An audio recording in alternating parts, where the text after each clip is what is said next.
అయ్యగారేమో మొదటి రోజు పూరేడు పక్షుల గురించి పాఠం చెప్పారు. రెండో రోజేమో క్రీస్తు దాసు గారు పాము విశ్వాన్ని మరి పెంచబడి ఆ విధంగా ఆయన క్రీస్తుని నమ్ముకొని బాగుపడి సాక్షిగా మన మధ్యలోనికి వచ్చారు. ఈ దినాన్ని నేను చెప్పే విషయం ఏంటంటే,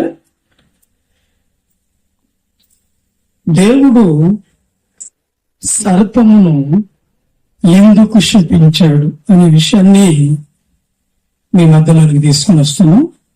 చాలా మందికి ఇది చాలా చిన్నదిగా అనిపిస్తూ ఉంది, కానీ బాగా ఆలోచిస్తే దీంట్లో చాలా విషయాలు ఉన్నాయి, తెలియని విషయాలు ఉన్నాయి. ఒక్కసారి మనం మనసు పెట్టి దాన్ని ఆలోచన చేస్తాము. దేవుడు సర్పమును ఎందుకు శపించాడు?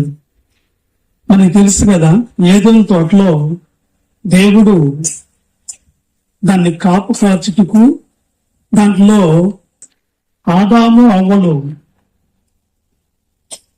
దాంట్లో సేద్యం చేయుటకు దేవుడు పెట్టినట్లుగా మనం చూస్తూ ఉన్నాం. అయితే ఇక్కడ ఏం జరుగుతుందంటే, ఆ తోటలో దేవుడు చెప్పినటువంటి ఆజ్ఞ మనకి తెలుసు. అన్ని వృక్షంలో ఉన్నటువంటి ఫలాల్ని మీరు తినండి, గాని మంచి చెడులు తెలివినిచ్చినటువంటి వృక్షాన్ని మాత్రం మీరు తినద్దు అని దేవుడు వాళ్ళకి ఆజ్ఞాపిస్తే, ఆ సందర్భంలో మనకు కనిపిస్తున్నటువంటి పరిస్థితి ఏంటంటే, వీళ్ళు దేవుడు చెప్పిన మాట వినక ఆ పుణ్యం తినడం జరిగింది. తర్వాత ఏం జరిగింది అంటే, దేవుడు రానే వస్తాడు, వచ్చి ఆదామును పిలిచినప్పుడు చెట్టు సాటు నుంచి ఆయన సమాధానం చెప్పడం జరుగుతుంది. తర్వాత ఏం జరుగుతుందంటే, నేను మీకు చెప్పినటువంటి మాట నేను తినొద్దన్న పండుని మీరు ఎందుకు తిన్నారంటే, అప్పుడు అవ్వగారు చెప్తారు, ఆదాము చెప్తారు, అవ్వ నాతో కూడా ఉండుటకు ఇచ్చినటువంటి తోటి సహాయమైనటువంటి అవ్వ నాకు తెచ్చి పెడితే నేను తిన్నానని చెప్తాను. అప్పుడు అమ్మ నువ్వెందుకు తిన్నావంటే, ఇదిగో సర్పం నన్ను మోసం చేసిందని చెప్తారు. కానీ మనకు అక్కడ కనిపిస్తున్నటువంటి ఏంటంటే, దేవుడు అక్కడ వాళ్ళని శపించినట్లుగా మనకు కనిపిస్తాయి. ఎలాంటి శాపాలంటే 4 రకాలైనటువంటి శాపాలు కనిపిస్తాయి. ఎవరికి ఎలాంటి శాపాలు పెట్టాడో ఒకసారి మొదటగా ఆదికాండం, బైబిల్ ఉన్న వాళ్ళు ఒకసారి తీసి చూడండి. ఆదికాండం 3వ అధ్యాయము 14వ వచనంలో ఒకరిని శపిస్తున్నట్టుగా కనిపిస్తుంది. చెప్పండి.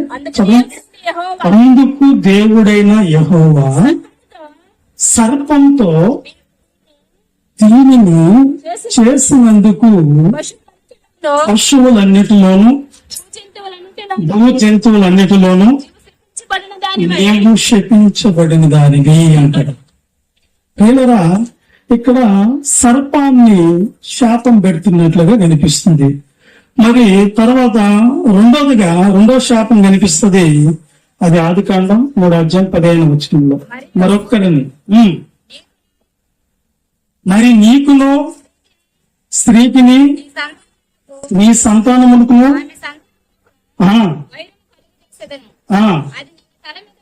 అది తల మీద కొట్టును.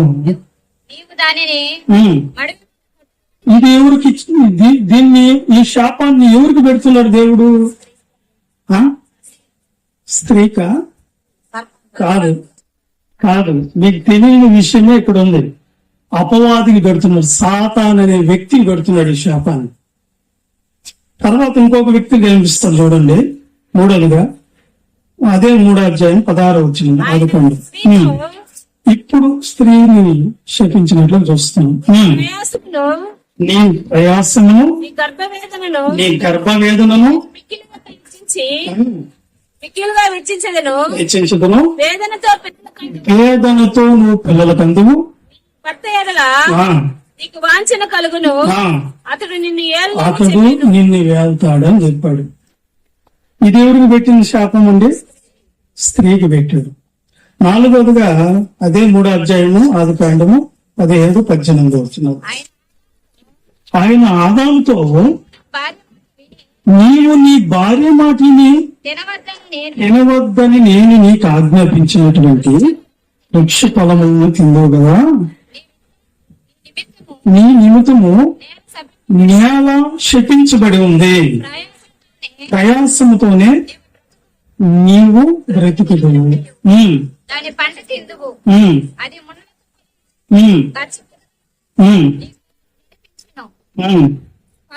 పంట తిందువు.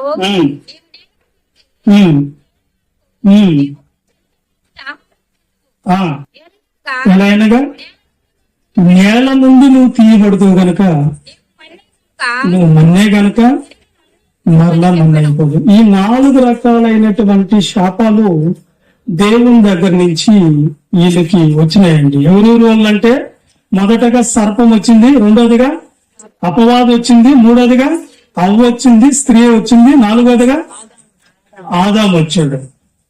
ప్రియరా, దేవుడు ఏ ప్రణాళిక అయితే అనుకున్నాడో, ఏ ఉద్దేశంతో ఈ భూమి మీదకి అందరిని పంపించాడో, ఏ ఆలోచనలు కలిగి ఉన్నాడో, ఆ ఆలోచనకి భిన్నముగా జీవించినటువంటి వ్యక్తులకు వస్తున్నటువంటి ఈ శాపం అనేది మనం గమనిస్తూ ఉన్నాం. ఇక్కడ సర్పాన్ని ఈ 3 గురించి చెప్పలేదు, మనం ఒకే పాయింట్ మాట్లాడుతున్నాం. ఏంటంటే సర్పాన్ని దేవుడు ఎందుకు శపించాడు? నీకెవరికైనా తెలుసా అమ్మా? సర్పాన్ని దేవుడు ఎందుకు శపించాడు? ఏమని శపించాడు? 3వ అధ్యాయము 14వ వచనంలో మళ్ళా రిపీట్ చేయండి దాన్ని. అందుకు దేవుడని యెహోవా సర్పంతో నీవు దీన్ని చేసినందున భూజంతువులన్నిటిలోనూ నువ్వు శపింపబడిందని ఏమని శపించాడు? నీ కడుపుతో నువ్వు పాకుదువు, మన్ని తిందువు. చాలు చాలు చాలు చాలు. ఇక్కడ ఏమని ఉందంటే సర్పం అనేది ఒక ఈ పాకుతూ ఉండేటువంటి పురుగు కాదండి. ఒకప్పుడు దాని ఆకారం వచ్చేసి ఏదో గొప్పదిగా ఉన్నట్టుంది, ఇక్కడ అందమైనదిగా ఉన్నట్టుంది. లేదా కాళ్ళతో నడిచేదో లేకపోతే రెక్కలతో ఎగిరేదో మనకి తెలియదు.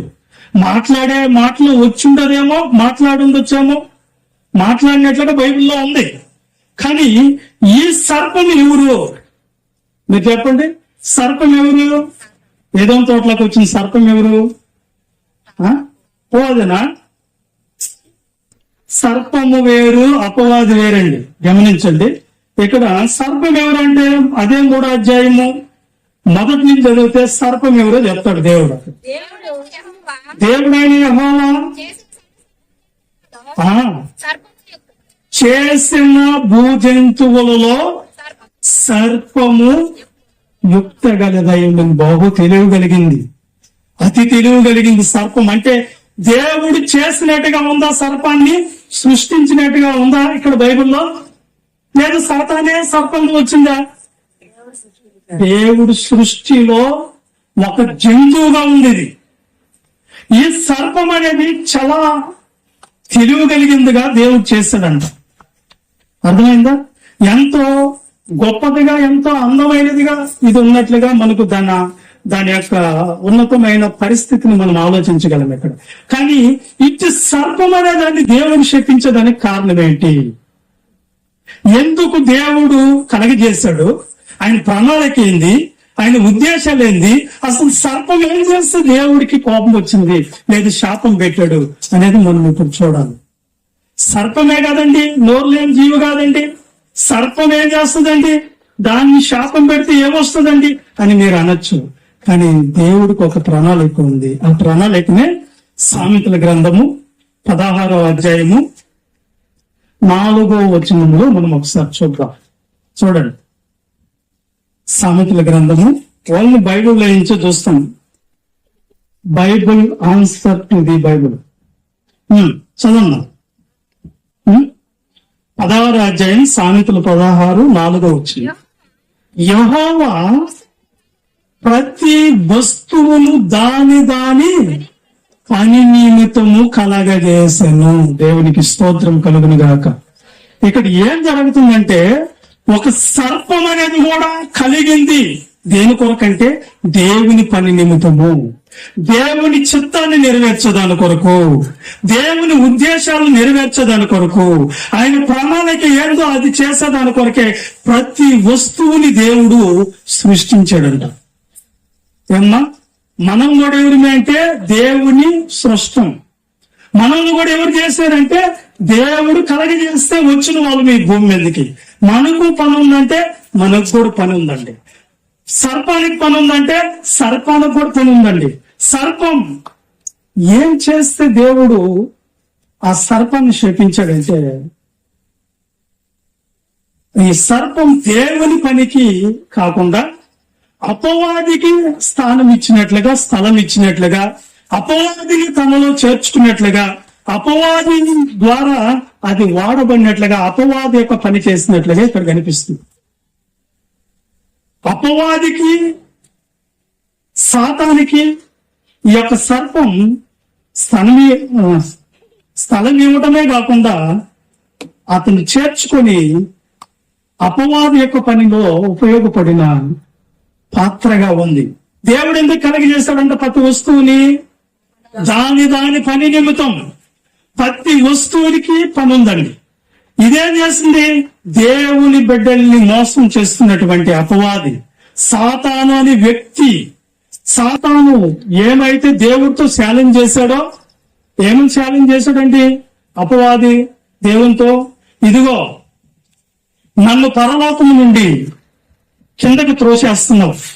ఎవరి నిమిత్తము అంటే, ఇదిగో ఏ మనుషులైతే నీ కుమారులుగా కుమార్తెలుగా నువ్వు అనుకుంటున్నావో ఆ మనుషుల్ని పరలోకానికి చేర్చుకుని వాళ్ళని కనపరుస్తామన్నావు, వాళ్ళని నీ పిల్లల్ని అన్నావు, నన్ను మాత్రం పని చేసే పనివాడిగా అన్నావు. కాబట్టి ఇది నాకు నచ్చలేదు. కాబట్టి కొంతమంది దేవదూతలందరినీ, ఈడు కూడా ఒక దేవదూత. అప్పుడు ఎక్కడ? పరలోకంలో దేవుడి చేత సృష్టించబడినటువంటి ఒక దేవదూత. ఇతన్ని లూసిఫర్ అని కూడా పిలవచ్చు. ఇది లూసిఫర్ అనగానే కొంతమంది సేవకులు అడిగారు, లూసిఫర్ అనకూడదండి అని. లూసిఫర్ అంటే అది మరి యెషయా గ్రంథంలో 14వ అధ్యాయంలో 12వ వచనంలో ఇక్కడ ఏమని రాయబడుతుందంటే, యెహోవా సుక్క తేజో నక్షత్రమా అనే దాన్నే లూసిఫర్ అన్నారు. ఇది దీనికి ఉన్నటువంటి గొప్పతనం ఏంటి పరలోకములు అంటే, ఇది ఒక అభిషేకము నుండి కెరేబు అనగానే ప్రధాన దూతంలో ఒకటి. ఆ సింహాసనంలో నుంచి దీన్ని దించేదానికి కారణం ఏంటంటే, నాకు పిల్లలు కావాలి భూమి మీద, ఆ పిల్లల్ని నేను పరలోకానికి తీసుకుని వస్తాను, వాళ్ళు వారసులు అన్నాడే. ఆ మాట ఈ దేవదూతకి నచ్చక అది కొంచెం కూడా ఇది స్వీకరించలేదు, మనసులో తీసుకోలేదు. ఏంటి, ఇన్ని రోజుల నుంచి నీ దగ్గర మేము పని చేస్తా ఉంటే మమ్మల్ని సింహాసనం దించేసి వాళ్ళకి సింహాసనం ఇస్తావా, పరలోకం ఇస్తావా? ఇది మాకు నచ్చలేదు. మేము నీ మీద యుద్ధం చేసైనా సరే, నిన్ను కింద పడదోసైనా సరే, ఏ విధం చేతనైనా సరే పరలోకాన్ని మేము సంపాదించుకుంటాము అని దేవుని మీదకి యుద్ధానికి పోయినప్పుడు అక్కడ దేవుడు ఏం చెప్పాడంటే, నాన్న నువ్వు దేవదూతలని ఎలా పుట్టాయంటే ఆయన ఆజ్ఞాపించగా పుట్టినాయి. అంటే కలుగుగాక అంటే కలిగినాయి. ఇప్పుడు వాటిని నాశనం చేయాలన్నా కానీ దేవుడు నాశనం అయిపోదురు కాక అంటే నాశనం అయిపోతాయి. కానీ అలా చేయకుండా నీతోటి దేవదూతగా ఉన్నటువంటి మీకాయేలు అనే దేవదూతతో నువ్వు యుద్ధం చేసి గెలిస్తే పరలోకం అలాగే నీకు వదిలేస్తాను అని చెప్పాడు దేవుడు.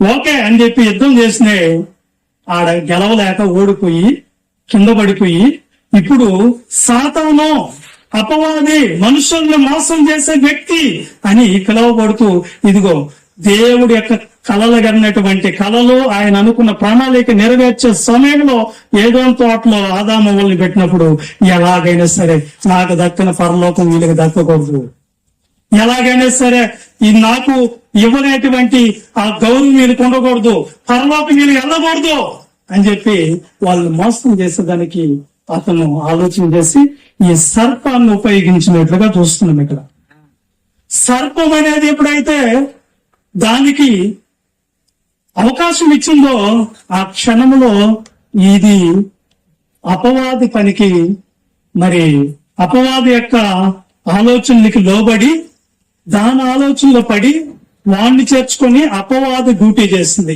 ఏది? సర్పం. ఇలాంటప్పుడు దేవుడు ఎందుకు కలిగి చేశాడు సర్పాన్ని కూడా? ప్రతి వస్తువుని ఎందుకు కలిగి చేశాడంట? దాని పని నిమిత్తం. మీకు ఒక చిన్న విషయం చెప్తాను నేనండి. ఏంటండి అది? ఒకసారి మన పొలాల్లో ఎద్దులు దున్నుతా ఉంటాయండి. ఆ ఎద్దులు దున్నేటప్పుడు ఎంతో కష్టపడతాయి కదండి. దున్నటమే కాదండి, లేదంటే వాటికి బండి కట్టి లాక్కొని వెళ్తూ ఎంతో భారమైనటువంటి పెద్ద పెద్ద వస్తువులు కూడా వాటిల్లో మనం షిఫ్ట్ చేస్తూ ఉంటాం. అలాంటప్పుడు కూడా ఎద్దులు ఎంత చాకరీ చేస్తాయంటే, ఎంత కష్టపడతాయంటే మనకు బాగా తెలుసు. కానీ మనం ఇక్కడ బాగా ఆలోచించాలి. ఎద్దు పొలం దున్నేది ఎవరండి? ఎద్దునా? అప్పుడు ఈ రోజుల్లో అంటే ట్రాక్టర్లు వచ్చినాయి. ఒకప్పుడు దేన్ని ఉపయోగించేవాళ్ళు? ఎద్దును ఉపయోగించేవాళ్ళు అన్నమాట. ఎద్దు పొలం దున్నుతాడండి. ఎద్దు మనకు అన్ని విధాలుగా ఉపయోగపడతాయి. ఆవు అయితే పాలు కూడా ఇస్తుంది. అవునా? ముగించమంటారేంది? ముగించమంటారమ్మా? ఒకసారి అందరూ పరలోకంలో ఉన్న దేవునికి స్తోత్రాలు చెల్లిద్దాం. ఇంకొంచెం గట్టిగా చెప్పండి అమ్మా. దేవునికి స్తోత్రం. ప్రియులారా, గమనిస్తే మనం ఇక్కడ ఏమవుతుందంటే, అది పొలం దున్నాలి. పొలం దున్నిన తర్వాత మనము యాతేస్తాము. యాతేసిన తర్వాత ఏమండి, ఆ పచ్చ పైరుని కష్టపడ్డావు నువ్వని ఎద్దును మేమని చెప్తామా? దాంట్లో నుంచి ఒకవేళ ఎద్దు మేస్తున్నా కానీ దాన్ని ఏం చేస్తాం మనము? దీన్ని మేయకూడదు, నువ్వు గెట్టు మాత్రం మేయాలి, గెనం మాత్రం మేయాలి అంటాం. అంతేనా కదా? కష్టపడ్డది నేను, దున్నింది నేను అన్నది అనుకోండి, అయినా సరే నువ్వు గెట్టు మాత్రం నేను, పచ్చటిది మాత్రం నాకు అంటాం. సరే, అది అయిపోయిన తర్వాత పొలం పంటకు వస్తుంది, పంటకు వస్తాము. అప్పుడు మనం మంచి మంచి ధాన్యం అంతా ఎక్కడ వేసుకుంటామండి? మనం వేసుకుంటాం, మన కొట్లు వేసుకుంటాము. దానికి మాత్రం ధనభాగాన్ని ఏం వేస్తాము చెప్పండి? ఎండిపోయిన గడ్డే కదండి. కానీ ఎండిపోయిన గడ్డి వేసేవరా నాకు అంటదా? గేద అంటదా? పశువు అంటదా? పాలీన అంటదా? సరే, అక్కడ కూడా ఎలాంటి న్యాయం జరుగుతుందో చూడండి. తర్వాత భీము వస్తాయి. భీము, తెల్లటి భీము మనం తీసుకొని కడగతాం. కడిగి అంటారు కదా, ఎసరి పెట్టడానికి కడుగుతారు. కడిగినప్పుడు తెల్లటి భీమేమో మనకు, దాని మొహాన్ని మాత్రం ఏమంటారు చెప్పండి? గంజి నీళ్ళునా? కడిగిటి నీళ్లు పోస్తాం. కానీ అన్నము ఉడికిన తర్వాత, వండిన తర్వాత ఏమన్నా దానికి ఏమన్నా అన్నం పెడతామా? అమ్మా, అర్థమవుతుందండి నేను చెప్పే మాటలు? పెడతామా? తెల్లటి పువ్వులు అంటే రైస్ మాత్రం మనకు, దాని మొహాన్ని మాత్రం గంజి వేస్తాం. అయినా సరే నీకేం ఇవ్వాలది? తెల్లగా ఉండాలి, లేకపోతే అస్సలు ఒప్పుకోవుతుంది అన్నప్పుడు నీ దగ్గర ఉన్నటువంటి ఒక గేదో, ఒక పశువో, ఒక గొర్రెో అది నీకు ఉపయోగపడకపోతే, ఒకవేళ పాలు ఇవ్వలేదనుకోండి, ఏం చేస్తారు? దాన్ని కసాయాడు కమ్మేస్తాం కదా, అంతేనా? ఒకవేళ కోడి గుడ్డు పెట్టకపోతే మన ఇంట్లో పెట్టలేదు, పక్కింట్లో పెడుతుందంటే నాకు ఉపయోగపడలేదు దీనివల్ల కోసేదాన్ని, అంతేనా? మరి మీ ఇంట్లో ఉన్నటువంటి ఒక చెట్టు వేసావు, మామిడి పండ్ల చెట్టు, మామిడి పండ్లు కాయలేదు, దాన్ని ఏం చేస్తావు? నరికేస్తావు కదా. మరి దేవుడు అంటున్నాడు ఇక్కడ, ప్రతి వస్తువుని నేను దాని పని నిమిత్తము చేసుకున్నాను అన్నాడు. నాకు ఉపయోగపడాలి, నా చిత్తం నెరవేర్చాలి, నా ప్రణాళిక నెరవేర్చాలి, నా కోసం బ్రతకాలి.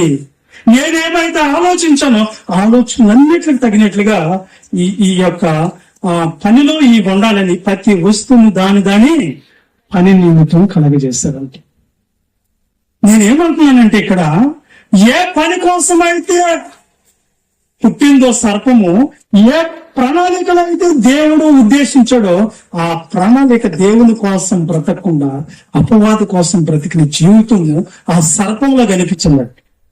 ఏదైనా క్రైస్తవులు గాను దేవుని బిడ్డలుగాను అనుకుంటున్నటువంటి మన పరిస్థితులు కూడా ఏ విధంగా ఉన్నాయో ఒకసారి మనము ఆలోచించాలి. ఏంటంటే క్షణం క్షణం క్షణం క్షణం దేవుని కోసం బ్రతకటం మానేసి, దేవుని కోసం జీవించటం మానేసి ఏ విధమైన ఆలోచనలో పడిపోయినారు తెలుసా?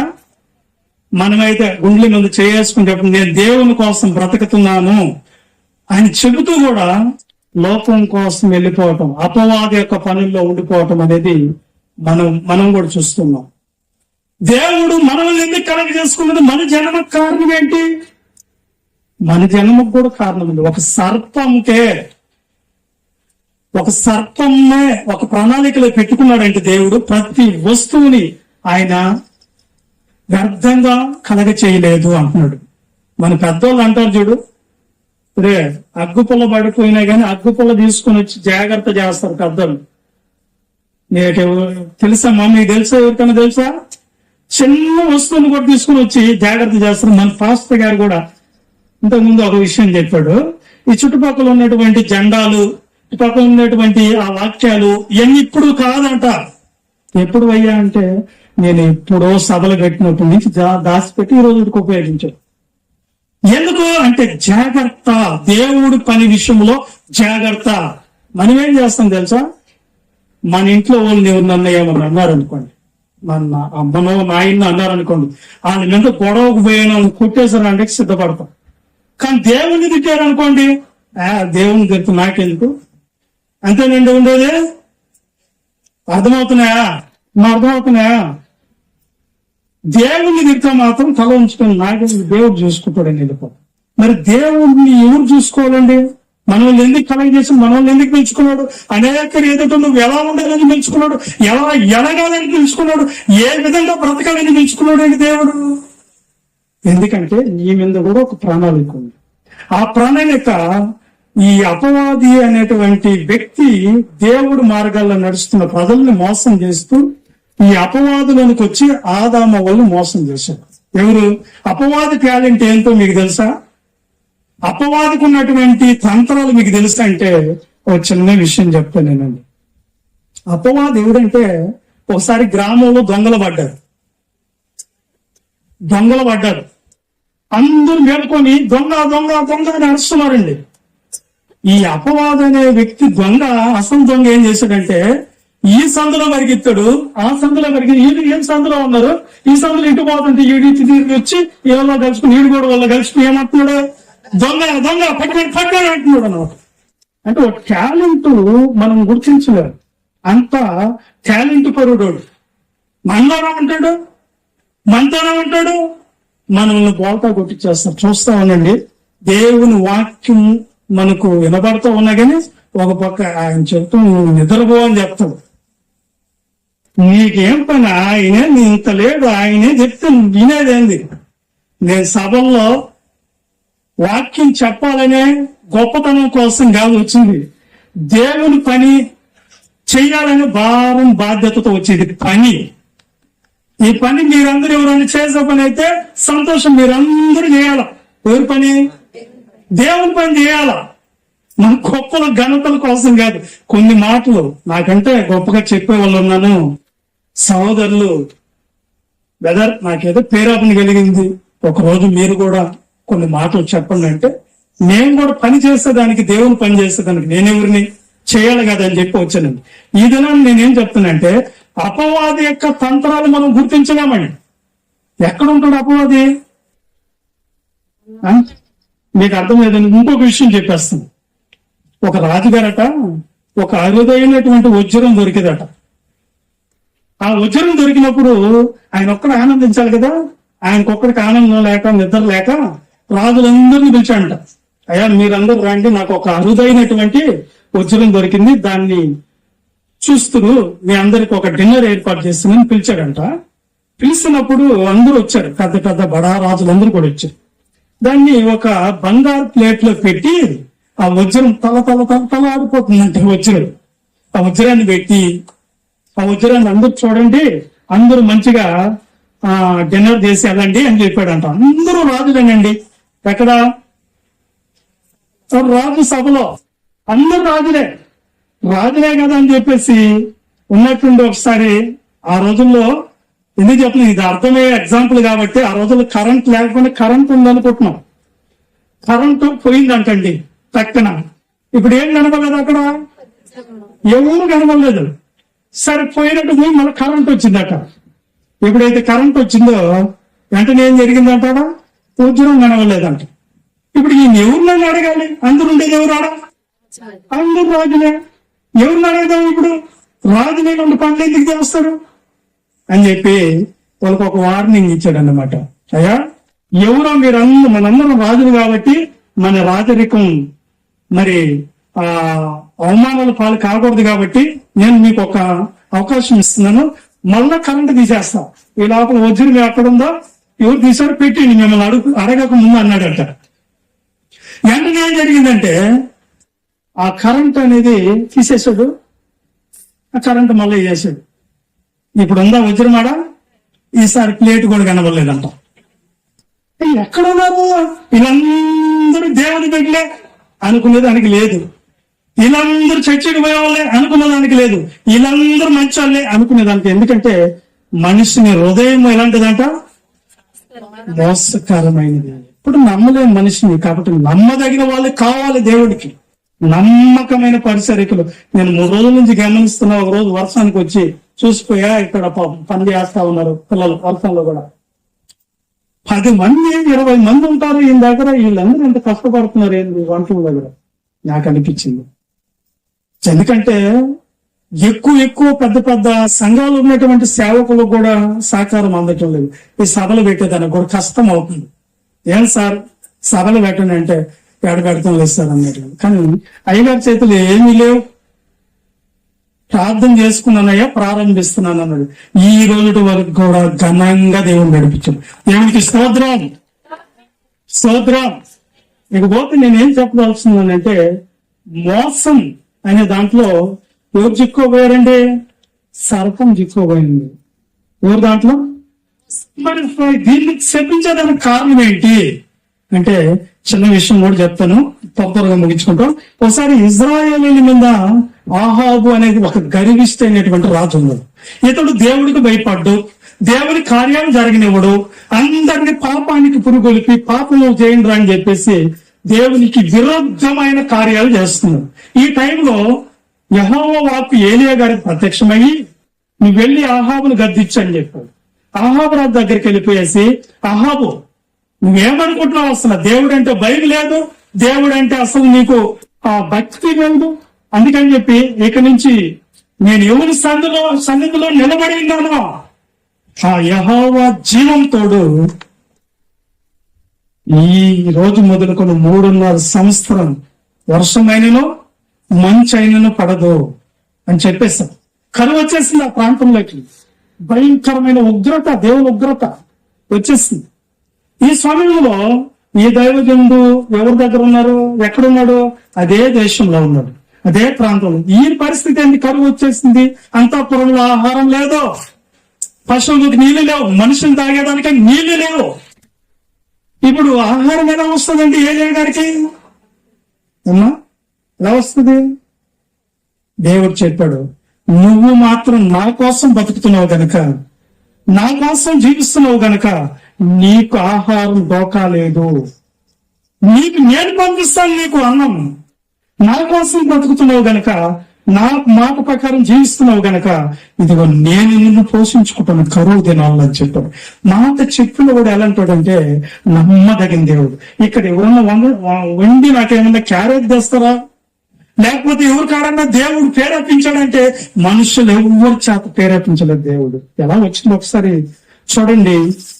ఒకసారి రాజులు 1 గ్రంథం 17వ అధ్యాయము 3వ వచనం చదువుతాం. చూడండి, 1 రాజుల గ్రంథం 17వ అధ్యాయం.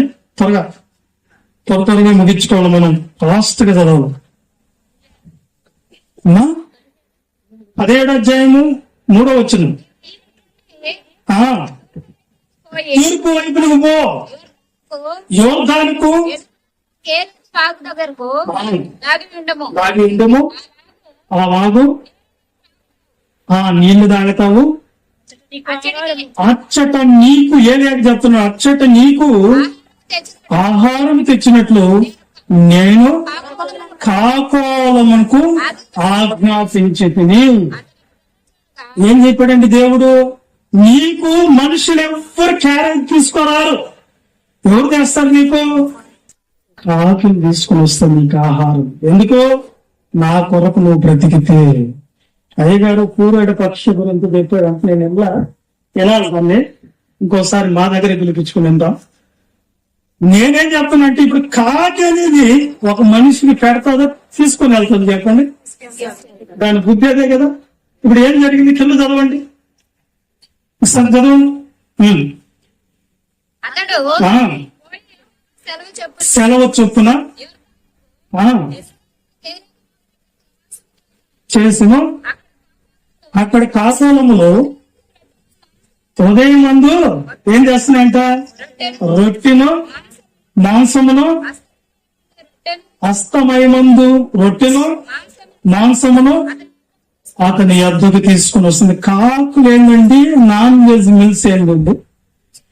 మాంసం మొక్క ఎప్పుడైనా కాకిలకి మాంసం ఏదైనా ఉంటే మనకు తీసుకుని వెళ్తాయండి, అంతే కదా.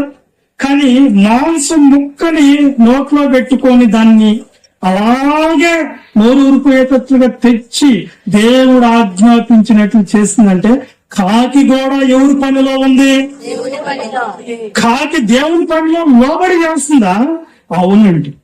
కాకి రొట్టెని తీసుకొని వచ్చి మనిషికి ఇవ్వటమైంది. మాంసం ముక్కను తీసుకొని వచ్చి అదిగాక ఉదయమో సాయంత్రం అంటే ఒక కాకి దేవుని పని చేస్తే మరి సర్పం ఏంటండి? అర్థమైందా? ఇంకొక విషయం కూడా చెప్పుకుందాం. ఇంకొక విషయం, యేసుక్రీస్తు ఉన్నటువంటి రోజుల్లో ఆయన చివరగా శిష్యులందరిని కూర్చోబెట్టుకొని వాళ్ళతో చివరగా భోజనం చేశాడు. చేసేటప్పుడు ఆయన ఒక మాట అన్నాడు. ఏమన్నాడంటే, గొర్రెల కాపరిని కొట్టుదును, గొర్రెలన్నీ చెదిరిపోతాయని ఉంది బైబిల్లో. మరి నన్ను రేపు సిలువ వేటుకు పట్టుకుని వెళ్తారు, మీరందరూ నన్ను విడిచి వెళ్ళిపోతారు శిష్యులారా అని చెప్తాడు. అప్పుడు పేతురు గారు దిగ్గం లేసి, ఇది జరగదు, అందరూ వదిలిపోయినా నీ కోసం నా ప్రాణ త్యాగంకైనా వెనకాలని ఆయన ఛాలెంజ్ చేస్తాడు. ఎవరితో? యేసుక్రీస్తు ప్రభుత్వం. అప్పుడు యేసుక్రీస్తు ప్రభు ఏం చెప్పాడు ఆయనకి? పేతురు, నన్ను ప్రాణం కంటే ఎక్కువగా ప్రేమిస్తున్నాను, నా కోసం ప్రాణమే ఇస్తాను అంటున్నావు కదా. ఈ రోజు రాత్రి నువ్వు 3 సార్లు నన్ను ఎరగనని నువ్వు చెప్తావు, అబద్ధాలు చెప్తావు. నువ్వు అబద్ధం 3 సార్లు చెప్తేనే ఏం కోస్తుంది అంటారా? కోడ్ ఉందా ఆ మీటింగ్ లో? ఏమన్నా ఆ మీల్స్ ఆ భోజనానికి వచ్చిందా కోడ్? ఏమన్నా దానికి ఎవరన్నా పోయి చెప్పారా? మరి ఇప్పుడు ఎవరికి వచ్చింది పరీక్ష? కరెక్ట్ గా 3 సార్లు పేతురు గారు అబద్ధం చెప్పిన తర్వాత కోడి కూర్చుంది. 4వ కూర్చుంది అనుకో. ఒకవేళ 4వ కూర్చుంటే ఈయన మాట కరెక్ట్ గా అనుకోవాలి కదా ఈయన. కానీ కరెక్ట్ గా 3 సార్లు పేతురు ఇప్పుడు అబద్ధం చెప్తారు. అప్పుడే నేను కూడా కుయ్యాలని ఎవరు ఉపయోగపడ్డారు దేవుని పనిలో? ఎవరు ఉపయోగపడుతుంది అక్కడ? కోడి ఉపయోగపడుతుంది. మరి సర్పం ఏంటండి? దేవుని పని ఒక కాకి చేస్తుంది, ఒక కోడి చేస్తుంది. మరి సర్పము ఎవరు పని చేస్తుంది? ఎవరికి అవకాశం ఇచ్చింది? ఎవరు డ్యూటీలో ఉంది? చూడండి, ఎక్కడుందండి కోడి? కనిపెట్టుకొని ఆయన 3వసారి చెప్పండి ఇది కుయ్యాల. ఎంత అగ్ని పరీక్ష అండి! ఎలా చేసినాయండి ఆయన? మనకి ఆశ్చర్యం. మనిషిని దేవుడు ఎంత ఎంచుకున్నాడు తెలుసా? నువ్వు ఈ భూ జంతువులన్నిటికంటే కూడా, ఈ ప్రకృతి అంతా కూడా నీకోసమే. నువ్వు నా పోలిక, నా స్వరూపము, నా ప్రతిరూపాలు నువ్వు అని మనల్ని ఘనంగా ఎంచుకున్నాడు. కానీ మనం మాత్రం దేవునికి లోబడినట్టు ఉండదు, దేవుని పనిలో ఉన్నట్టు కూడా ఉండదు. ప్రేరాలు దేవుని కోసం బ్రతికినట్లు కూడా కనిపించదు. కానీ ఒక కోడి చేస్తుంది, ఒక కాకి చేస్తుంది. ఇంకొక విషయం కూడా చెప్పాలి నేను. ఒకసారి యేసుక్రీస్తు ప్రభు కపెర్నహూము ప్రాంతంలో ఉన్నప్పుడు కొంతమంది పన్ను కట్టమని రోమా ప్రభుత్వం ద్వారా వస్తారు. అప్పుడు పేతురు గారి దగ్గరికి వచ్చి, ఏం పేతురు, మీ బోధకుడు పన్ను కట్టడా అని అడుగుతాడు. అప్పుడు ఆ విషయం యేసుక్రీస్తు ప్రభు తెలుసుకొని ఆయన ఏమంటాడంటే, ఇదిగో పేతురు, ఇలారా, నువ్వు సముద్రం దగ్గరికి వెళ్ళిపోయి గేలం తీసుకుని సముద్రం దగ్గర, సముద్రంలో గేలమే మొదట ఒక చేప పడుతుంది. ఆ చేప నోరు తెరవు, దాంట్లో ఏముంటది, ఒక్క శక్యము ఉంటది. అరశక్యము శక్యము పన్నప్పుడు ఒక శక్యం ఉంటది. నీకు నాకు పన్ను కట్టాను. ఆ చేప సముద్రంలో ఎన్నో రకాల చేపలు, ఆ చేపలో ఏ చేప కడుపులో ఏముందో ఎవరికి తెలుసు? ఒక యేసుక్రీస్తు ప్రభువుకు తెలుసు. ఆ చేపే రావాలి, ఆ గేలానికి ఇరుక్కోవాలి. ఆ చేప నోట్లో ఏముండాలి? శక్యం ఉండాలి. చూసారా? ఆ చేప ఏమైపోవాలి? దాన్ని చీల్చినప్పుడు చనిపోవాలి. పిల్లరా, ఒక చేప ఎవరి పనికి లోపడుతుందండి? మరి అపవాది పనిలో ఆ సర్పం ఏంటండి? సర్పం ఏంటండి? అసలు సర్పాన్ని దేవుని పని కోసం సృష్టించుకుంటే అపవాది డ్యూటీ చేస్తుంది ఏంటిది? ఇప్పుడు 3 రకాలు చూశారు. ఒకటి దేవుని పని చేసింది కాకి, 2 కోడి, 3 చేప. ఎందుకు చెప్తున్నానంటే, ఈయన పక్షి పాస్టర్ గారికి కూరేడు పక్షి చెప్పినప్పుడు నేను కూడా ఇదే ఆలోచన చేశాను, ఏదో ఒకటి చెప్దాం మీకని. నేను వాస్తవంగా మీకేం చెప్పాలనుకున్నానంటే, ఈ జన్మ ఎవరికి రుణపడిందని చెప్దాం అనుకున్నా, కానీ కొంతవరకు అది క్రియేట్ అయింది. మెసేజ్ పూర్తిగా రాలా, నాకు టైం లేక, అందుకని తెలిసి తెలియకుండా చెప్పకూడదని దీంట్లోకి వచ్చాను. ఇదైతే కొంచెం నాకు అవగాహన ఉంది కాబట్టి ఇంకొకటి చెప్తున్నాను. యోనా గారు అయ్యా నినివే పట్టణానికి వెళ్ళి, నీకు అర్థమైపోతుంది, నినివే పట్టణానికి వెళ్ళు, అక్కడ పాపంతో ప్రజలందరూ నశించిపోతున్నారు, వాళ్ళకి సువార్త ప్రకటించమంటే యోనా గారు ఎట్లా వెళ్ళాడంట? సరస్సుకు పోయి ఓడెక్కాడంట, దేవుడికి విరుద్ధంగా మాట్లాడుకుంటా. వెళ్ళేటప్పుడు ఏం జరిగింది? ఆ వాళ్ళ తుఫాన్ వచ్చింది, పెనుగాలు వచ్చింది. ఇది ఎవరి నిమిత్తం వచ్చిందని సీట్లు వేస్తే ఎవరి పేరు వచ్చింది? యోనా. నిద్రపోతులే, ఎవరు నువ్వు అసలు అంటే, నేనా ఈ ఆకాశాన్ని భూమిని సృష్టించినటువంటి ఆ జీవం గల దేవుని దాసుని. ఇది ఎవరి కొరకు వచ్చిందంటే నా కొరకే వచ్చింది, నేను ఆయన మాట లేదు కాబట్టి నన్ను ఎత్తి ఎక్కడ వేసేమన్నాడు?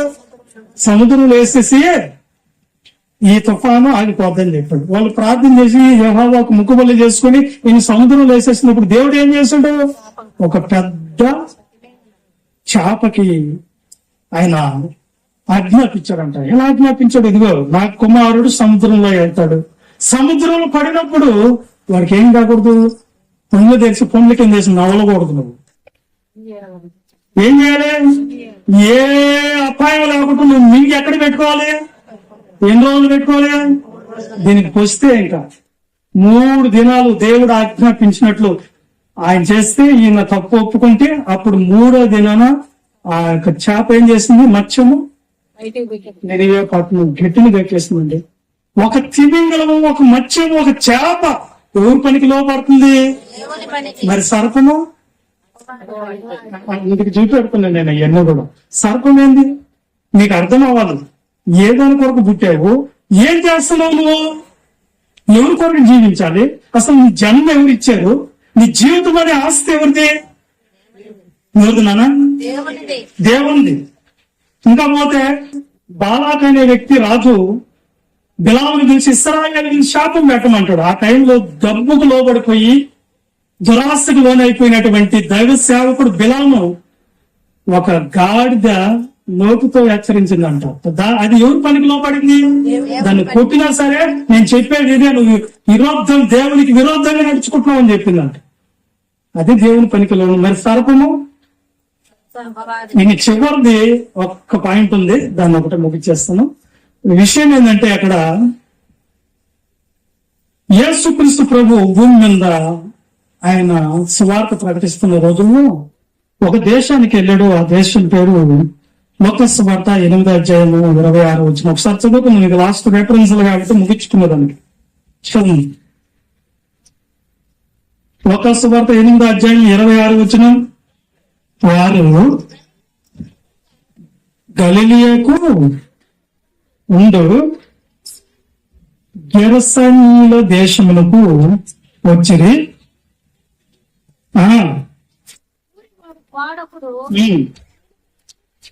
వచ్చును వాడు దెయ్యములు పట్టినవాడు ఆ ఆ ఆ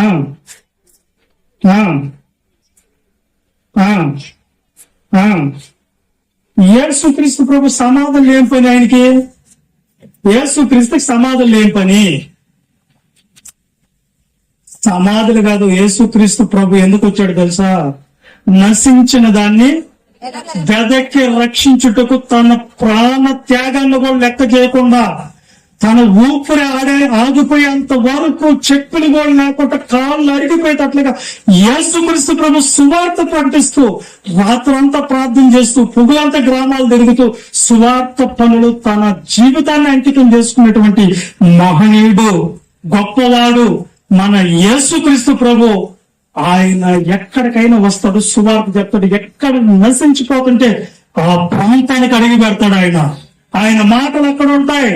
అక్కడ ఉన్నటువంటి ప్రజల్ని రక్షించడానికి ఆయన ప్రణాళికలో ఆయన ఉద్దేశించి ఆయన నడిపిస్తూ ఉన్నారండి. అందుకని యేసుక్రీస్తు ప్రభు ఆ సమాధుల దగ్గర ఈ నశించిపోతూ దెయ్యాల చేత పీడింపబడుతున్నటువంటి వ్యక్తి రక్షించుటకు ఆ ప్రాంతానికి వచ్చాడు. వచ్చినప్పుడు ఆ తర్వాత కంటిన్యూషన్ చేయండి అమ్మా.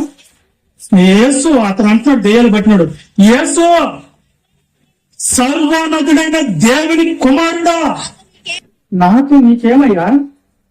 దెయ్యాలకి అపవిత్రాత్మలకు అర్థమైపోయిందంటే అర్థమైపోయింది అక్కడ. ఏమనండి?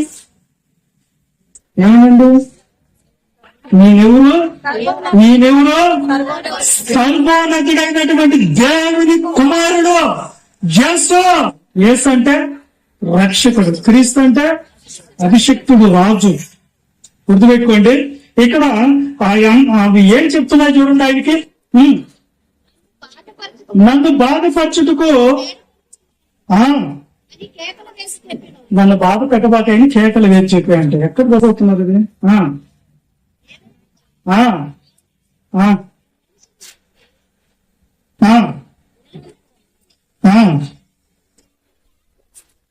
అవి ఏమంటాయంటే ప్రభుత్వ అక్కడ ఏదో మిస్టేక్ జరిగినట్టున్నారు. ఇల్లు ఏముంటదంటే, అయ్యా మమ్మల్ని ఒకవేళ బాధపరచొద్దు. బాధ అంటే ఎక్కడ బాధపరచొద్దు? పాతాళములో అగ్ని జ్వాలలు ఉన్నాయి. ఒకవేళ మమ్మల్ని పంపించదలిస్తే కింద చదువుతుంది, వస్తుంది. చదువు. అది అనేక పర్యాయములు వాణిని పట్టుచూ వచ్చెను కనుక వాణిని పులుసులతోనూ సంఖ్యలతోనూ గాని వాడు బండకమును తెంపగా దయ్యములు వాణిని తరుముకొని పోయెను.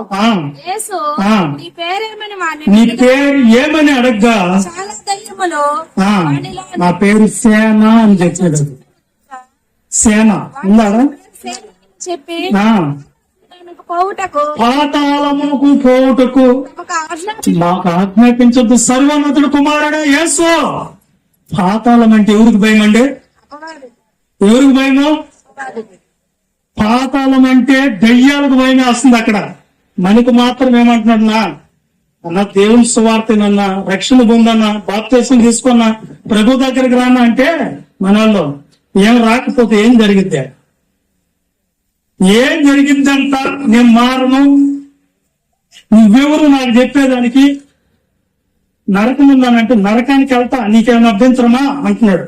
అంటే నరకం అంటే ఏంటో ఆశామాష, ఏదో పిక్నిక్ అనుకుంటున్నాడు ఏంటి, పార్క్ అనుకుంటున్నాడు ఏంటి? ఏంటంటే ఇక్కడ అగ్ని ఆరదు, వాళ్ళు బాధ సంబంధమైన పొగ యుగ యుగాలు అగ్ని జ్వాలంలో కావాలి ఆత్మ అక్కడ.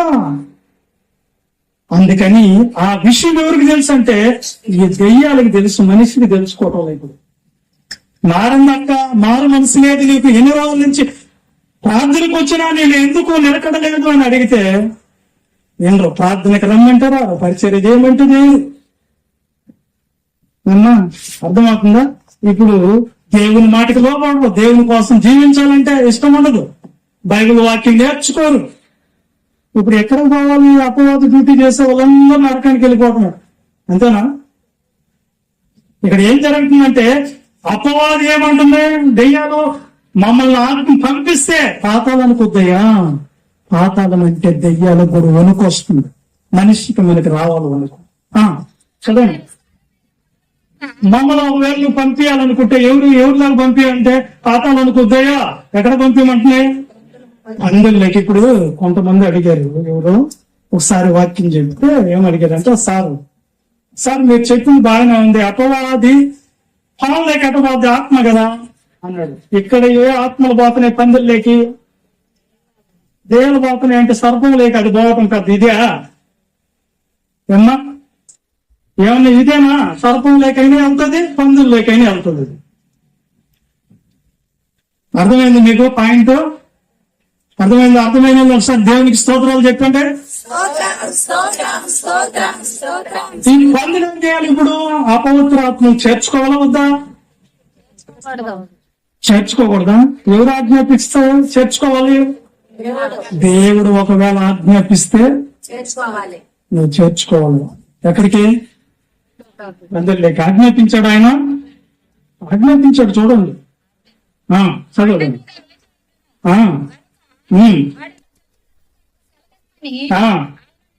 వేడుకొనగా ఆయన సెలవు ఇచ్చాడు. ఎక్కడికి వెళ్ళమని? పందుల్లోకి వెళ్ళడానికి ఎవరు సెలవు ఇచ్చాడు? యేసుక్రీస్తు ప్రభు సెలవు ఇచ్చాడు. తర్వాత ఏం జరిగింది?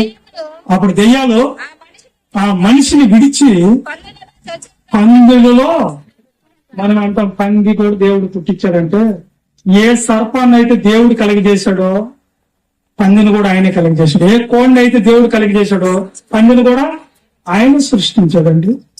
ఏ చేపను అయితే దేవుడు కలిగజేశాడు పందిని కూడా ఆయన కలిగజేశాడు. పంది కూడా ఎవరి కోసం బ్రతకాలి? ఎవరి కోసం చనిపోవాలి? దేవుని కోసమే బ్రతకాలి, దేవుని కోసం నేర్చుకోవాలి. ఇప్పుడు పంది ఏం చేసింది? పందులు చేర్చుకున్నాయా? చేర్చుకున్న తర్వాత ఏమైనాయి? చదవండి త్వరగా. ఆ మంద పరిగెత్తి ఊపిరి తిరగ అట్లా దెయ్యాలు చంపలేదు, దెయ్యాలు తీసుకుని పోయినాయి అనుకుంటున్నారు మీరు. మాలోకి ఈ దురాత్మలు వచ్చాయంటే ఈ వచ్చితే మా జీవితం బాగుండదు, మేమే చచ్చిపోయేది మేలని చెప్పి దేవుడి ఆజ్ఞకి తల ఉంచి తన ప్రాణాన్ని ఒప్పుకున్నాయన్నమాట, ప్రాణ త్యాగానికి. పందులు. ఇప్పుడు సర్పం ఏం చేసింది? అపవాద పని చేసిందా? ఇప్పుడు మీ సంగతి ఇప్పుడు ఉండదు. మరి అవన్నీ ఓకే, ఇప్పుడు మనం ఎవరి పనిలో ఉన్నాము? మనం ఎవరి కోసం బ్రతకాలి? మనం ఎవరు కలిగజేశారు? ఎవరు పుట్టించుకున్నారు? మీ జన్మ కారణం ఎవరు? కాదు, మీ అమ్మ కదా. మీ అమ్మ రుణం తెచ్చుకోరా? మాతృదేవో భవ లేదా పితృదేవో భవ లేదా ఆచార్య దేవోభవ, చివరికి అతిథి దేవోభవ అన్నారుగా. మరి ఎవరు రుణం తీర్చుకోవాలి మనము? ఎవరైతే మనల్ని కలగజేశాడో, ఎవరైతే ఈ యొక్క ప్రాణానికి, ఆత్మకు, దేహానికి సృష్టికర్త ఉన్నాడో ఆయన పని కోసం జీవించాలి, ఆయన కోసం చచ్చిపోవాలి. ఏమన్నా అర్థమైందా?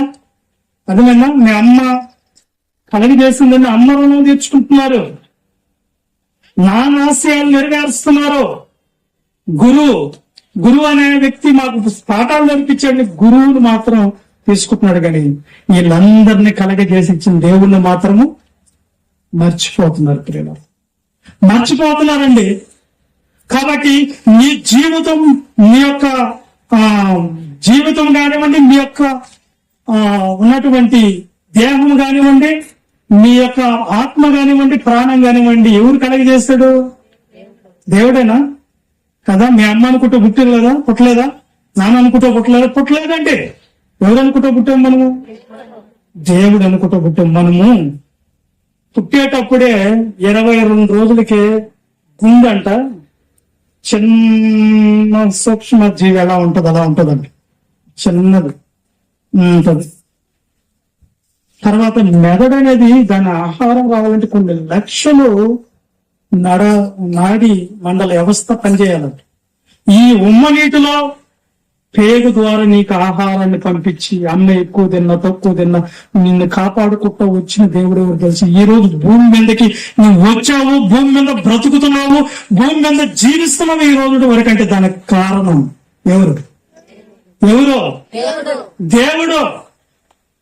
దేవుడండి మన జీవితానికి, మన యొక్క జన్మ కారణము. మన జన్మ ఎలా వచ్చింది? ఈ రోజు వరకు బతుకున్నాం. కరోనాలు వచ్చినాయి, ఎన్నో ప్రాణాపాయాలు వచ్చినాయి, ఎన్నో కరువులు వచ్చినాయి, ఎన్నో ఇబ్బందులు వచ్చినాయి, అనారోగ్య పరిస్థితులు వచ్చినాయి, దరిద్రత వచ్చింది. ఈ రోజు వరకు నువ్వు భూమి మీద సజీవుడిగా ఉన్నావంటే కారణం ఎవరు? దేవుడేనా? కానీ ఈ జన్మ ఎవరి కోసం? ఎవరి కోసం చెప్పండి? దేవుని కోసమేనా? అనుకున్న వాళ్ళు చెప్పడం లేదమ్మా. ముగించేయమంటారా? ముగించేద్దామా? ఒకసారి అందరూ దేవునికి స్తోత్రాలు చెల్లిద్దాం. ఈ జన్మ ఎవరి కోసం అంటే, నీవు పుట్టింది ఎవరి కోసం అంటే, నువ్వు బతకాలించింది ఎవరి కోసం అంటే, నిన్ను కలగజేసుకుంది ఎవరి కోసం అంటే, ఒక్క వాక్యం చదువు ముగించేస్తా. ఒకసారి ఎపిసి పత్రిక 2వ అధ్యాయము 10వ వచనం చదువు ముగించేసుకున్నాం, ఎందుకంటే టైం అయిపోయింది కాబట్టి. మరియు వాటి యందు మనము నడుచుకున్నవాళ్ళని దేవుడును పుట్టకు మునిపే సిద్ధపరిచిన సత్క్రియలు చేయుటకే మనము క్రీస్తు యేసునందు సృష్టింపబడిన వారమై ఆయన చేసిన పని అయి ఉన్నాము. ఎవరి కోసం పుట్టాం మనము? అనుకున్న వాళ్ళు చెప్పండి. ఎవరి కోసం పుట్టామంటే దేవుని కోసం పుట్టాం మనము. ఎవరు మన జన్మ కారణం? ఎవరి కోసం పని చేయాలి? దేవుని కోసం పని చేయాలండి. ముందుగా నిన్ను పుట్టించుకుంది ఎందుకు? పుట్టించిన వాడు జన్మనిచ్చాడు, ఈ భూమి మీద ఆయుష్కాలం ఇచ్చాడు, మీరు ఈ భూమి మీద బ్రతికారు. తర్వాత ఏముందో మనకి తెలుసా? మీరు అనుకుంటున్నారు యేసుక్రీస్తు ప్రేమామయుడు, మనం చచ్చిపోయినా కానీ మనం ఎలా చేస్తాడో కరుణ, దయ, ప్రేమ చూపిస్తాం అనుకుంటున్నారా? చనిపోతే ఇప్పుడేం ప్రేమామయుడే, బతుకున్నంత వరకు మీకు అవకాశం ఉంది. ప్రేమామయుడే దేవుడు, యేసుక్రీస్తు ప్రేమామయుడే. కానీ నువ్వు చచ్చిపోయిన తర్వాత మాత్రం ఒప్పుకోడు ఆయన. ఎందుకు తెలుసా? ప్రతి వస్తువు దాని పని చేయాలి భూమి మీద. నీకున్న పని ఏంటి ఇప్పుడు? నీ పని ఏంటి? దేవుడు చెప్పింది ఏంటి? నువ్వు ఎందుకు పుట్టావంట? వాటి యందు నువ్వు నడుచుకోవాలని ముందుగా ఆయన సిద్ధపరిచినటువంటి సత్క్రియలు చేయుటకు. సత్క్రియలు అంటే మంచిగానా? సత్ అంటే సత్యమైనవి. సత్యం అంటే ఏంటి? నీ వాక్యమే సత్యం. వాక్యాన్ని విడిచిపెట్టి అన్నదానం చేసేవాళ్ళు లేరా? వస్త్ర దానం చేసేవాళ్ళారా? వాళ్ళకి పుణ్యం రాదా? పరలోకం రాదా? వాక్యం ఏం చెప్తుందో అది చేస్తేనే సత్క్రియ అవుతుంది. లేదంటే ఏమవుతుంది? దుష్టిక్రియ. అంటే అపవాది డ్యూటీ చేసినట్టు అయిపోద్ది. వాక్యానుసారమైన జీవితాన్ని జీవించేదానికి సిద్ధపడాలి. ఇప్పుడు నేనేం చెప్తానంటే, మన జన్మకు కూడా ఏముంది? మనకు కూడా దేవుడు అని పెట్టే పంపించాడు భూమి మీదకి. ఎవరి కోసం బతకాలంట? దేవుని కోసం బతకాలి. లేదంటే ఏముంది? శిక్ష విధిస్తాడు. ఎవరు? ఏ యేసుక్రీస్తు ప్రభు ప్రేమమయుడు అన్నవో ఆయనే నిన్ను శిక్షిస్తాడు. ఎక్కడ? నరకంలో. ఎందుకు శిక్షిస్తాడయా? అంటే జీవితం అనేది దేవుడి ఆస్తి. మీ ఆయన, స్త్రీల గురించి చెప్తున్నా, మీ భర్తల గురించి. మీ ఆయన నీకు 1000 రూపాయలు ఇచ్చాడు అనుకోండి, సాయంత్రం అయ్యేసరికి ఏం అడుగుతాడు మిమ్మల్ని? అడుగుతాడా? ఏం చేసావని అడుగుతాడా? మీ పిల్లలకు 1000 రూపాయలు ఇచ్చారు అనుకోండి, ఉదయం లేచి సాయంత్రం అయ్యేసరికి ఏం అడుగుతారు? అడుగుతారా? అడుగుతారు లేదండి. అడగని వాళ్ళు ఎవరైనా ఉంటే చెప్పండి. అడుగుతారు అందరూ? అడుగుతారు. మరి దేవుడు ఏమి ఇచ్చాడు మీకు అడిగేదానికి?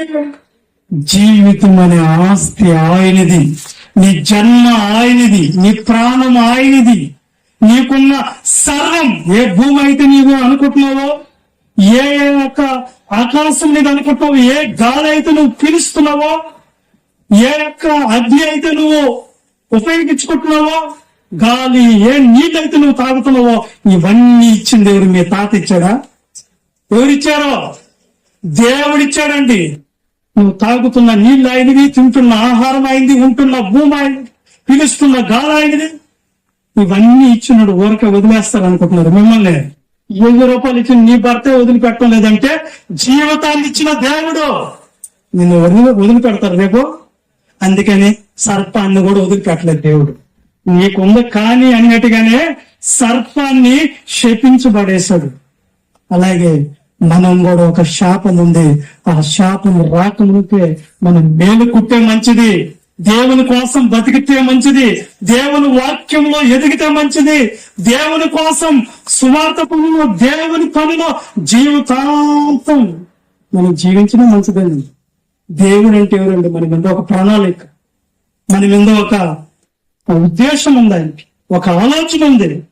ఆయన మనకు ఉన్నప్పుడు నా నీతిని, నా రాజ్యాన్ని మొదట నువ్వు వెతుకు, అవన్నీ ఏమిస్తాడంటే దేవుడు, నువ్వేమి కావాలో నేను చూసుకుంటా అన్నాడు ఆయన. ఆయన పనిలో నువ్వు ఉండు, ఆయన కోసం బ్రతుకు, దేవుడు నీకు నిత్య జీవాన్ని ఇచ్చునుగాక. దేవుడు నిన్ను గొప్పగా ఈ భూమి మీద దేవునికి ఒక సాధనంగా, పాత్రగా నిన్ను వాడుకున్న గనక మిమ్మల్ని అందరినీ దేవుడు దేవుని కోసం బ్రతికింపజేయునుగాక. ఇంతసేపు ఓపిక కూర్చున్న మీ అందరికీ మరొక్కసారి చేతులు రెండు ఎత్తి వందనాలు పెడుతూ, మరి నా తోటి దైవజనులందరికీ కూడా మీ అందరికి కూడా వందనాలు తెలియజేసుకున్నారు. ముఖ్యంగా ఈ యొక్క పనిలో ఉపయోగపడిన మీ అందరూ కూడా అయ్యగారు చెప్తారు, వందనాలు తెలియజేసుకుంటూ ఉన్నాను. ఇట్టి అవకాశం ఇచ్చినటువంటి పాస్టర్ ఇసాకు బ్రదర్ గారికి, పాస్టర్ గారికి వందనాలు. ఈ సేవలో మాకు సహకారంగా మమ్మల్ని ఎంతగానో ప్రోత్సహిస్తూ, ఎంతో గణపరుస్తూ, బ్రదర్ ఎన్ని వచ్చినా సరే ఆయన బాధలు ఎన్ని దిగమింగుకొని ఆయన పాపం దేవుడి కోసం బతకాలయ్యా అంటాడు. అదొక్కటి నచ్చింది నాకు, అదొక్కటి నచ్చింది ఏమో, దేవుని కోసం బతకాలయ్యా ఎన్ని పరిస్థితులు అయినా ఉన్నాయి, ఏదైనా కానీ అంటాడు. దేవునికి స్తోత్రం. మీ అందరికీ ఉంది.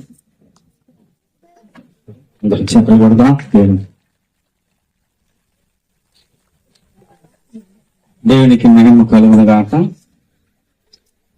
వాక్యం నిమిత్తాన్ని బట్టి ఒక చిన్న ప్రార్థన చేసుకున్నా. మన మధ్యలోకి సార్ వస్తాడు. వీళ్ళ పరంగా ఉన్నా ఇంక పాస్టర్ గారు, మరి డాక్టర్ గారు రెండో పని చేస్తున్నాడు, దేవుడి పని చేస్తున్నాడు, డాక్టర్ పని చేస్తున్నాడు. వీళ్ళ పరంలో బాగా వాడపడుతున్నా సార్ ఒక చిన్న ప్రార్థన చేస్తాడు. అందరం కూడా ప్రార్థనలు తెచ్చుకున్నా.